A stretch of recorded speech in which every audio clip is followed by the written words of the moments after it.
വിവാദങ്ങൾക്കിടെ സ്വകാര്യ സർവകലാശാല ബിൽ നിയമസഭാ സബ്ജക്ട് കമ്മിറ്റിക്ക് വിട്ടു. സെലക്ട് കമ്മിറ്റി വിടണമെന്ന പ്രതിപക്ഷ ആവശ്യം സർക്കാർ തള്ളി. തട്ടിക്കൂട്ട് ബില്ലാണ് മന്ത്രി അവതരിപ്പിച്ചതെന്നായിരുന്നു പ്രതിപക്ഷ നേതാവിന്റെ ആക്ഷേപം. ഗവർണർ മുൻകൂർ അനുമതി നൽകാത്തതിനാൽ സർവകലാശാല നിയമ ഭേദഗതി ബില്ലിന്റെ അവതരണം മാറ്റിവെച്ചു. ഏറെ ചർച്ചകൾക്കും തർക്കങ്ങൾക്കുമിടയിൽ സ്വകാര്യ സർവകലാശാല ബിൽ ഉന്നത വിദ്യാഭ്യാസ മന്ത്രി ആർ ബിന്ദു നിയമസഭയിൽ അവതരിപ്പിച്ചു. കേരളത്തെ അന്താരാഷ്ട്ര തലത്തിൽ ഉന്നത വിദ്യാഭ്യാസ ഹബ്ബാക്കി മാറ്റുകയാണ് ലക്ഷ്യമെന്ന് ആവർത്തിച്ച മന്ത്രി സ്വകാര്യ സർവകലാശാലകളെ പൊതു സർവകലാശാലകൾക്ക് പകരമായി കാണുന്നില്ലെന്നും പറഞ്ഞു.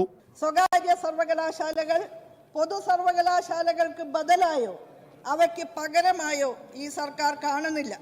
പൊതു സർവകലാശാലകളെയും കോളേജുകളെയും ശക്തിപ്പെടുത്തുക എന്നതിന് തന്നെയാണ് സർക്കാരിന്റെ പ്രഥമ പരിഗണന. സ്വകാര്യ സർവകലാശാലകൾക്ക് എതിരല്ലെന്ന് പറഞ്ഞ പ്രതിപക്ഷ നേതാവ് തെറ്റുകൾ ഉള്ളതിനാൽ ബില്ല് സെലക്ട് കമ്മിറ്റിക്ക് വിടണം എന്ന് ആവശ്യപ്പെട്ടു. സ്വകാര്യ സർവകലാശാല ബില്ല് സെലക്ട് കമ്മിറ്റിക്ക് അയക്കണം.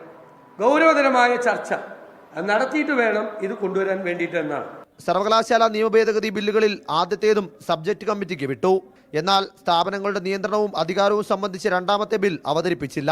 ബില്ലിന്റെ ഇംഗ്ലീഷ് പതിപ്പ് ഗവർണർക്ക് അയച്ചിട്ടുണ്ടെന്നും അനുമതി ലഭിച്ച ശേഷം 20-ന് സഭയിൽ അവതരിപ്പിക്കുമെന്നും മന്ത്രി അറിയിച്ചു.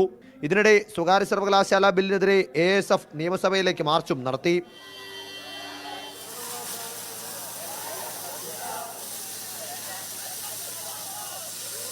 മീഡിയ 1 തിരുവനന്തപുരം.